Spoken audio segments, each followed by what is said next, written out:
ভাইরা, আল্লাহর কাছে প্রিয় হতে গেলে আগে স্ত্রীর কাছে প্রিয় হতে হয়। অনেকে এটা বোঝে না। অনেকেই মনে করে আমি নামাজ পড়বো, হজ করব, আমি দান সদকা করব, স্ত্রীর সঙ্গে যা ইচ্ছা তাই ব্যবহার করব। আপনি কসরিন কালেও জান্নাতে যেতে পারবেন না, আল্লাহর রাসূল বলেছেন। মনে রাখবেন, আল্লাহর হাবিব সাল্লাল্লাহু আলাইহি ওয়াসাল্লাম আপনাকে উদ্দেশ্য করে বলেছেন, খয়রুন নাস মা ইয়ানফাউন নাস। এই পৃথিবীর মধ্যে ওই ব্যক্তি আল্লাহর কাছে সেরা যে তার স্ত্রীর কাছে সেরা।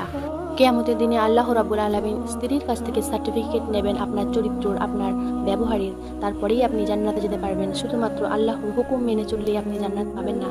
আপনাকে স্ত্রীর সঙ্গে সুন্দর আচরণ, সুন্দর ব্যবহার করতেই হবে। এই দুনিয়াতে তার মন জুগিয়ে আপনাকে চলতেই হবে।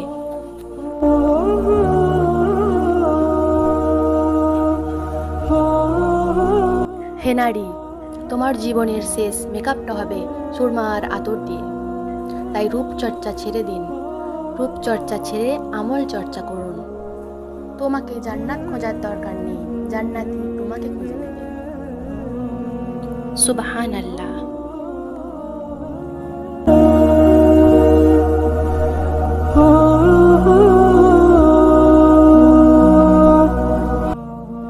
দিনদার কাউকে না পেলে প্রয়োজনে রাবেয়া বাসরির মতো একা থেকে যান।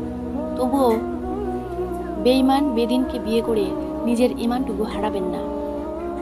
অপেক্ষা করেন, হযরতে মা ফাতেমাতুজ জাহরা হবার চেষ্টা করেন, তেনার মতো পর্দাশীল হওয়ার চেষ্টা করেন। দেখবেন আল্লাহ রাব্বুল আলামিন আপনার জন্য হযরতে আলী কাররামাল্লাহু আজহুর মতো ঈমানদার সুপুরুষ পাঠিয়ে দেবেন। বয়স এবং রূপ সম্পদ আলী কিছুই দেখবে না, শুধুমাত্র আপনার দিনদারিতা দেখে জান্নাতে একসঙ্গে থাকার জন্য আপনার হাত ধরবেন ইনশাআল্লাহ। তাই বলছি বোন, আপনি পর্দা করেন এবং একটা সুপুরুষের অপেক্ষা করেন। আল্লাহ আপনাকে সফলতা দেবেন ইনশাআল্লাহ। সহিহ বুখারী 1893।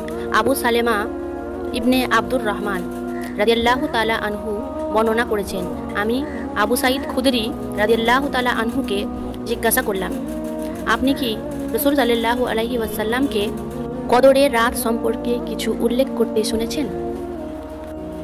তিনি জবাব দিলেন, হ্যাঁ, আমরা রাসূলুল্লাহ সাল্লাল্লাহু আলাইহি ওয়াসাল্লামের সঙ্গে রমজানের তৃতীয় দশকে ইতিকাফে বসেছিলাম। আমরা 20 তারিখের ভিতরে বেরিয়ে আসলাম। রাসূলুল্লাহ সাল্লাল্লাহু আলাইহি ওয়াসাল্লাম 20 তারিখের ভোরেই আমাদের সামনে ভাষণ দান করলেন এবং বললেন, আমাকে কদরের রাত দেখানো হয়েছিল এবং আমাকে তা ভুলিয়ে দেওয়া হয়েছে। তাই তোমরা রমজানের শেষ দশকে কদর তালাশ করো।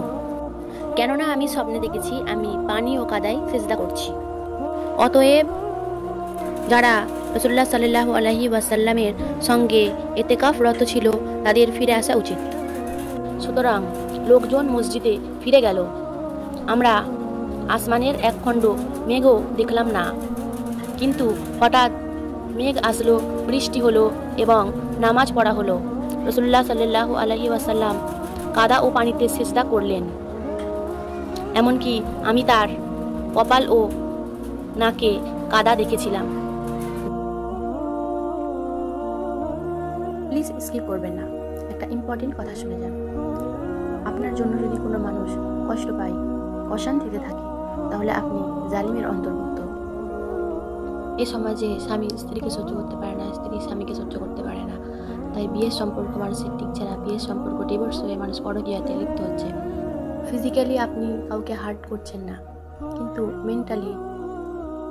মেন্টালি ইমোশনালি হার্ট করছেন।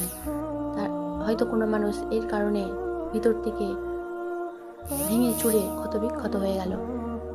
তার অন্তরে আপনার জন্য কোনো দয়া মায়া ভালোবাসা থাকলো না। আল্লাহর কাছে এর জন্য আপনাকে জবাবদিহি করতেই হবে। তাই প্লিজ কখনো কাউকে কষ্ট দিয়ে কথা বলবেন না, এতে আল্লাহ অসন্তুষ্ট হয়ে যায়, আপনার জীবন জাহান্নাম হয়ে যেতে পারে। আল্লাহ তাআলার নিয়ামত আপনি যদি কখনোই হারাতে না চান, তাহলে এই ভুলগুলো কখনোই করবেন না। অনেক মানুষই এটা করে থাকে যে কোনো একটা কিছু আল্লাহর তাআলার নিয়ামত পাওয়া মাত্রই সোশ্যাল মিডিয়াতে আপলোড করতে থাকে। এটা কিন্তু সব থেকে বড় ভুল। আর এটার দ্বারা আপনি যে কতটা ক্ষতিগ্রস্ত হতে পারেন সেটা আপনার ধারণা নেই। তো একটু হয়তো শেয়ারই করলাম, আমি কাউকে আমার বন্ধু বান্ধবদেরকে জানালাম, এতে এমন কি যায় আছে, কোনো ব্যাপার না। কিন্তু আপনি জানেন না সেই মানুষগুলোর মধ্যে থেকে, আপনার সেই নিজের মানুষগুলোর মধ্যেই আপনি জানেন না কার মনে আপনার জন্য হিংসা তৈরি হয়েছে। আর আমাদের সবথেকে বড় যেটা ভুল হলো, আমরা কোনো নিয়ামত পেয়ে আল্লাহ তাআলার শুকরিয়া আদায় করতে ভুলে যাই। কারণ আমরা হয়তো অনেকেই ভেবে থাকি যে এটা আমার হয়তো নিজের, এটার উপরে আমার নিজেরই হাত, আমি নিজের চেষ্টায় সফল হয়েছি। এই ধারণাটা করা যাবে না, কারণ আপনাকে সবসময় আমাদের সর্বদা আল্লাহর শুকরিয়া আদায় করা উচিত।